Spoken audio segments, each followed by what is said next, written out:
នឹងឯសួស្តីបងប្អូនទាំងអស់គ្នាបាទហើយថ្ងៃនេះយើងវិលត្រឡប់ជួបគ្នាម្ដងទៀតហើយនៅក្នុងវីដេអូនេះខ្ញុំនឹងធ្វើការនិយាយទៅលើមុខងារមួយចំនួនបាទទៅលើ Exchange Binance ហើយវីដេអូនេះខ្ញុំនឹងធ្វើការបង្ហាញផ្ដោតទៅលើបងប្អូនដែលថ្មីដែលទើបតែធ្វើការបង្កើតនៅ Exchange មិនទាន់យល់មិនទាន់ដឹងពីមុខងារមួយចំនួនហើយចង់ដឹងថាតើនៅក្នុង Exchange Binance មានមុខងារសំខាន់អ្វីខ្លះដើម្បីឲ្យបងប្អូនទាំងអស់គ្នាងាយស្រួលក្នុងការប្រើប្រាស់នឹងអញ្ចឹងនៅក្នុងវីដេអូនេះខ្ញុំនឹងធ្វើការបង្ហាញប៉ុន្តែមុននឹងចូលទៅដល់ចំណុចនេះខ្ញុំសូមបញ្ជាក់តិចសិន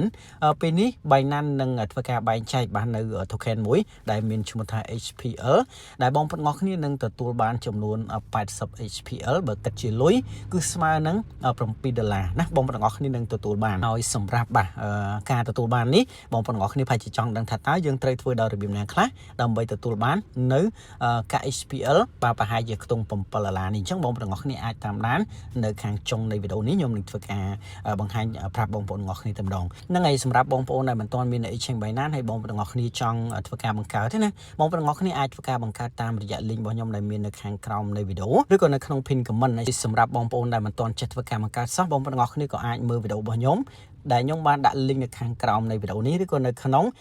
pin comment ដូចគ្នាតោះឥឡូវកុំឲ្យខាតពេលយូរខ្ញុំនឹងចាប់ផ្ដើមធ្វើការបង្ហាញតែម្ដងហ្នឹងហើយនេះគឺជា dashboard នៃ Exchange Binance បងប្អូនទាំងអស់គ្នាបានឃើញហើយបាទដែលនៅ dashboard នេះគឺយើងនឹងឃើញបាទពាក់ព័ន្ធទៅលើ crypto មួយចំនួនហើយនៅក្នុងនេះបងប្អូនទាំងអស់គ្នាតាំងពីទៅខ្ញុំក៏ធ្លាប់ធ្វើការបង្ហាញនៅក្នុងវីដេអូមុនដែរប៉ុន្តែគាត់ថានៅតែមានបងប្អូនខ្លះនៅតែឆាតសួរដដែលទេពាក់ព័ន្ធទៅលើការប្រើប្រាស់ឬក៏មុខងារដែលមាន Exchange Binance អូខេអញ្ចឹងនៅក្នុង dashboard នេះគឺបងប្អូនទាំងអស់គ្នានឹងឃើញហើយបងប្អូនទាំងអស់គ្នានឹងឃើញ crypto មួយចំនួនហ្នឹងហើយសម្រាប់ crypto ទាំងអស់នេះគឺយើងអាចធ្វើការស្វែងយល់បន្ថែមដោយចុចទៅលើview more គឺបងប្អូនទាំងអស់គ្នានឹងឃើញ crypto ជាច្រើនទៀតដែលតម្លៃក៏មាននៅក្នុងចំណុចហ្នឹងដែរហើយបងប្អូនទាំងអស់គ្នាអាចចូលមកកាន់ market មកគឺបងប្អូនទាំងអស់គ្នានឹងឃើញចំណុចផ្សេងជាច្រើនទៀតណាបាទដែលមាន crypto TradeFi Alpha នៅក្នុងនេះគឺមានច្រើនសម្រាប់ចំណុចដែលសំខាន់គឺមានចំនួន3ដែលបងប្អូនទាំងអស់គ្នាអាចសិក្សាបន្ថែមបាទសម្រាប់បងប្អូនថ្មីអាចកលេចមកមើលត្រង់ចំណុចនេះយើងអាចស្វែងយល់ទៅពាក់ព័ន្ធទៅលើផ្នែកនៃ trade បាទ sport ក៏ trade future ហើយមួយទៀតគឺពាក់ព័ន្ធទៅលើបាទ B stock តែម្ដងណាគឺ stock សហរដ្ឋអាមេរិកផ្ទាល់តែម្ដងអូខេតោះឥឡូវបងប្អូនទាំងអស់គ្នាយើងចូលមកកាន់ផ្នែក trade sport ខ្ញុំសូមបង្ហាញនៅត្រង់ចំណុចនេះបងប្អូនទាំងអស់គ្នាសម្រាប់ផ្នែកនៃ trade បាទ sport នេះណាបងប្អូនទាំងអស់គ្នាគឺជាកន្លែងដែលយើងអាចធ្វើការទិញកាក់ឬក៏យើងធ្វើការ hold កាក់អីណាយើងអាចទិញធ្វើការ hold ទុកនៅក្នុង sport មានន័យថាអញ្ចឹងបើសិនជាបងប្អូនទាំងអស់គ្នាចង់ទៅទិញទៅលើកាក់ណាមួយឥឡូវខ្ញុំសូមបង្ហាញណាយើងអាចមើលកន្លែងនេះមកយើងអាចចុចកន្លែងហ្នឹងអូខេអញ្ចឹងបងប្អូនទាំងអស់គ្នាអាចធ្វើការ search បាទ BNB ណាអូខេអញ្ចឹងបងប្អូនទាំងអស់គ្នាអាចចុចទៅលើហ្នឹងមកនឹងឯកសារតែចុចទៅវាអត់មកបាទមិនដឹងថាមកពីអ៊ីនធឺណិតរបស់ខ្ញុំឬក៏មិនទេអូខេអញ្ចឹងឥឡូវមិនសំខាន់នេះឥឡូវខ្ញុំសូម search ម្ដងទៀតទៅបាទនេះ BNB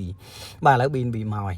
នៅពេលដែលយើង search BNB ហើយបងប្អូនទាំងអស់គ្នាកន្លែងនេះគឺយើងអាចទិញទៅលើកាក់ណាមួយក៏បានដែរយើងគ្រាន់តែចុចកន្លែងហ្នឹងហើយយើង search ដោយការបង្ហាញរបស់ខ្ញុំអញ្ចឹងមានន័យថាចេះបើសិនជាបងប្អូនទាំងអស់គ្នាចង់ទិញកាក់ BNB នេះយកទៅ hold ទុកណាបងប្អូនទាំងអស់គ្នាគ្រាន់តែទិញទៅហើយយក hold ទុកនៅក្នុង spot ទៅហើយការ hold នៅក្នុង spot វាអត់មានបញ្ហាហានិភ័យបាទទៅលើ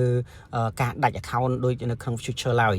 គ្រាន់តែថាបើសិនជាបងប្អូនទាំងអស់គ្នាទិញទៅលើកាក់ណាគម្រោងកាក់ណាមួយដែលវាល្អអញ្ចឹងណាដូចជា Bitcoin ឬក៏ BTC ឬក៏ Ethereum អីជាដើមដែលបងប្អូនទាំងអស់គ្នាទិញហើយយើងអាច hold ទុកនៅក្នុង spot ទិញតម្លៃទាបយើងលក់វិញនៅក្នុងតម្លៃខ្ពស់ដើម្បីទទួលបាននៅផលចំណេញអញ្ចឹងកន្លែងនេះបើសិនជាកាក់វារៀងធ្លាក់ថ្លៃកាក់របស់យើងក៏ថាយើងទិញមួយ BNB កាក់គឺនៅមួយ BNB ដដែលទេគ្រាន់តែថាតម្លៃគឺរៀងធ្លាក់តែបើសិនជា BNB ឡើងអញ្ចឹងយើងទិញមួយកាក់ហ្នឹងគឺវានឹងឡើង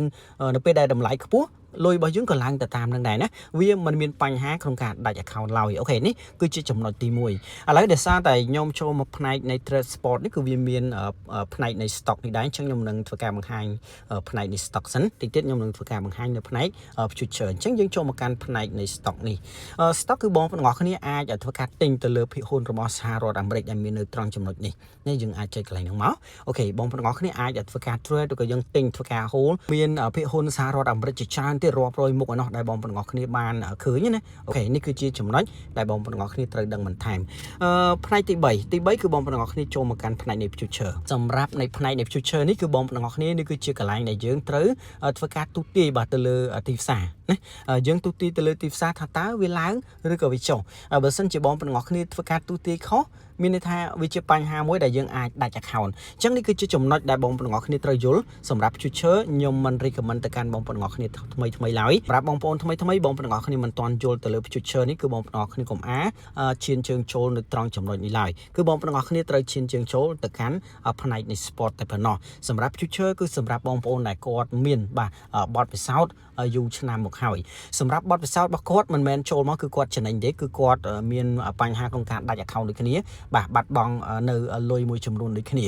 គ្រាន់តែថាគាត់ប្រឡូកទៅលើវិស័យនេះបាទនៅផ្នែក future នេះយូរឆ្នាំទៅគឺគាត់នឹងយល់ច្បាស់វាមិនសូវជាបញ្ហាទៀតសម្រាប់គាត់ឡើយប៉ុន្តែសម្រាប់យើងថ្មីគឺជាបញ្ហាបំផុតហើយដែលអាចមានបញ្ហាក្នុងការដាច់ account បាត់បង់លុយដែលយើងមានការសោកស្ដាយអញ្ចឹងដើម្បី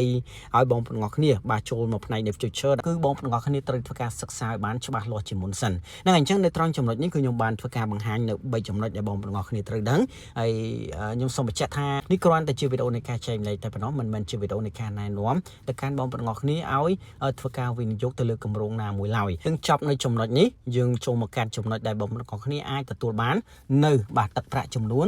បាទ$7ឬក៏និយាយទៅប្រហែល$7ណាឬក៏80 HPL ហ្នឹងហើយបងប្អូនទាំងអស់គ្នាសម្រាប់ការទទួលបាននៅ80 token នេះគឺបងប្អូនទាំងអស់គ្នានឹងទទួលបានត្រឹមតែដាច់បាទបំណាច់នៃខែនេះតែប៉ុណ្ណោះបាទគឺថ្ងៃទី31គឺចប់ហើយបើសិនជាបងប្អូនទាំងអស់គ្នាចូលរួមក្រោយគេគឺបងប្អូនទាំងអស់គ្នានឹងមិនទទួលបានឡើយណាចប់ថ្ងៃហើយសំខាន់មួយទៀតបាទគឺរង្វាន់គឺមានកំណត់បើសិនជាបងប្អូនទាំងអស់គ្នាចូលរួមក្រោយគេក៏បងប្អូនទាំងអស់គ្នានឹងមិនទទួលបានដូចគ្នាអញ្ចឹងដើម្បីចូលរួមបានទី1គឺបងប្អូនទាំងអស់គ្នាត្រូវតែធ្វើការ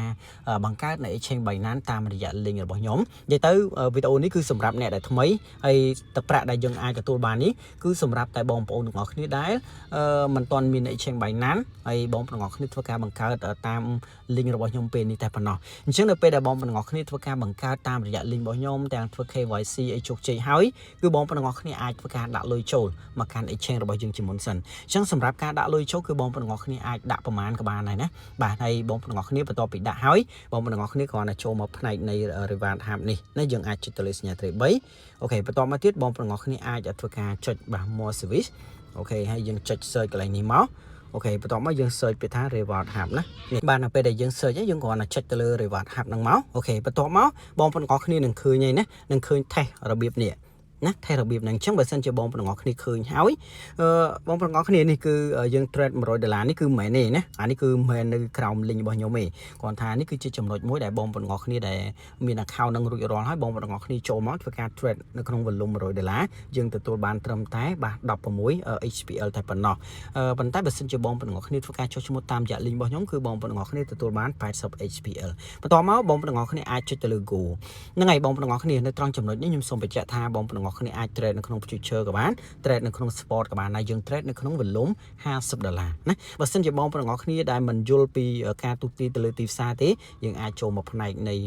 trade នៅក្នុង sport ទៅហើយយើងអាចធ្វើការទិញទៅលើកាក់ណាមួយឬក៏យើងលក់កាក់ណាមួយនៅក្នុង volume $50ទៅគឺរួចរាល់ហើយបើសិនជាបងប្អូនទាំងអស់គ្នាមានទឹកប្រាក់បាទចំនួន$20យើងអាចទិញហើយនឹងលក់3ដងទៅបាទគឺយើងនឹងគ្រប់ volume $50ហ្នឹងហើយបើសិនជាយើងមានលុយបាទ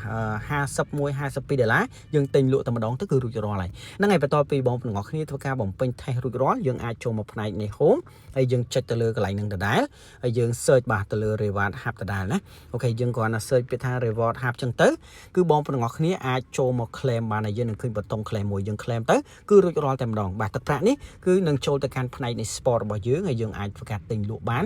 និយាយទៅគឺទឹកប្រាក់នេះគឺយើងអាចប្រើប្រាស់បានទៅលើចំណុចណាមួយដែលយើងចង់ប្រើយើងចង់យកទៅទិញឬក៏យើងយកទៅលក់ឬក៏យើងចង់ដកយកមកចាយគឺបានតាមចិត្តហ្នឹងហើយបងប្អូនទាំងអស់គ្នាសម្រាប់វីដេអូនេះខ្ញុំអត់មានអីច្រើនទេបាទខ្ញុំសូមបញ្ចប់ត្រឹមតែប៉ុណ្ណេះយើងជួបគ្នានៅក្នុងវីដេអូក្រោយបន្តទៀតបាទ